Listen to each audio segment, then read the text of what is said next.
L'histoire des Juifs du sud de la Méditerranée, un feuilleton proposé et présenté par Gérard Inger. Bonjour. Nous avons laissé les Juifs d'Algérie au moment de la mise en œuvre du décret Crémieux. Ce décret, pris en octobre 1870, va changer la vie des Juifs d'Algérie. Il ne s'applique pas à tous les Juifs parce que ceux qui sont nés en Tunisie ou au Maroc n'en bénéficient pas. Mais pour les autres, la nationalité française va changer la donne.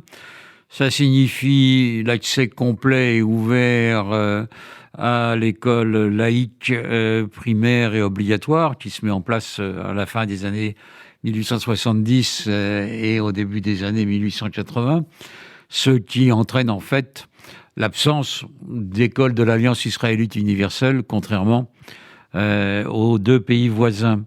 Ça signifie également le service militaire, qui est un facteur d'intégration à la société française. Et tout cela va permettre aux Juifs algériens de progresser dans l'intégration, qui était déjà la leur un peu avant le décret Crémieux, mais donc ils vont avoir accès à toutes les professions libérales, avocats, médecins, beaucoup vont devenir professeurs, même si certains restent encore artisans et agriculteurs. Le costume traditionnel des Juifs d'Algérie va également perdre du terrain. La francisation va se faire à tous les niveaux, au point que très vite, les Juifs d'Algérie parlent de baptême pour dire la circoncision, la Brit Mila, et parlent de communion, de première communion pour évoquer la Bar Mitzvah. La francisation est grande et elle réussit à l'ensemble des Juifs. Cela ne veut pas dire qu'il n'y a pas des problèmes. Les musulmans se plaignent non pas que le décret Crémieux ait accordé la nationalité française aux Juifs, mais qu'eux n'en bénéficient pas. Et surtout, les pieds noirs se plaignent, les colons, les militaires, de cet accord du gouvernement français pour la naturalisation, parce qu'ils voient dans les Juifs des concurrents et l'antisémitisme est très présent parmi eux. Ils essayent d'expliquer que le décret Crémieux est mal vu des Arabes. Or, encore une fois, les Arabes voulaient la même chose pour eux, mais ne demandent pas qu'on retire le décret pour les Juifs. La révolte de 1871 d'El Mokrani en Kabylie, qui fait dire aux pieds noirs voilà, regardez, les Arabes se plaignent du décret Crémieux, est une aimable plaisanterie. Les musulmans ont d'autres revendications que ce décret en faveur des Juifs.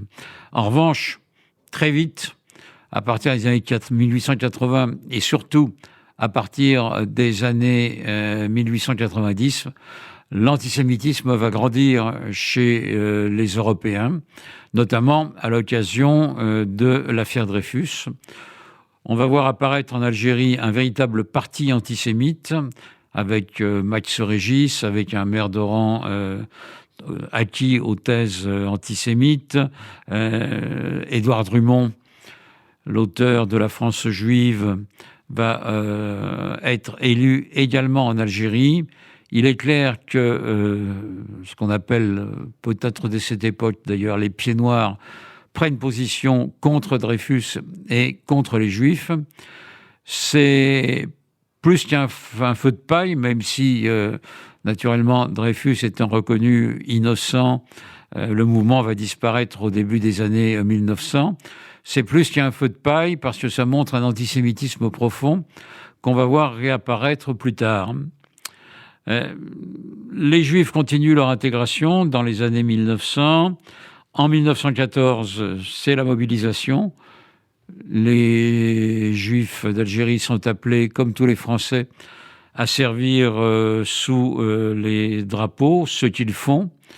Ils auront plusieurs milliers de tués, alors que la communauté, certes, a grandi. Elle n'est plus de 37-38 000, mais elle n'est pas loin de 100 000 personnes. Cet impôt du sang va également marquer l'attachement des Juifs d'Algérie à la France. Les années d'après-guerre sont des années plutôt tranquilles, parce que l'intégration se fait, mais elle se fait d'une manière très communautaire. Les Juifs peuvent exercer tous les métiers et être les égaux des Européens. Il n'empêche qu'ils ne sont toujours pas admis chez les Européens et que, par exemple, les clubs de football sont soit des clubs européens, soit des clubs musulmans, soit des clubs juifs. Les activités sont quand même terriblement marquées par le communautarisme qui est celui de l'Algérie de cette époque. Mais à part cela, la période est très favorable aux Juifs. C'est la période du centenaire de la conquête de l'Algérie, 1830-1930. C'est la période à Paris de l'exposition coloniale. Et les Juifs sont heureux en Algérie. Les choses vont changer avec le début de la Seconde Guerre mondiale et l'arrivée du maréchal Pétain au pouvoir.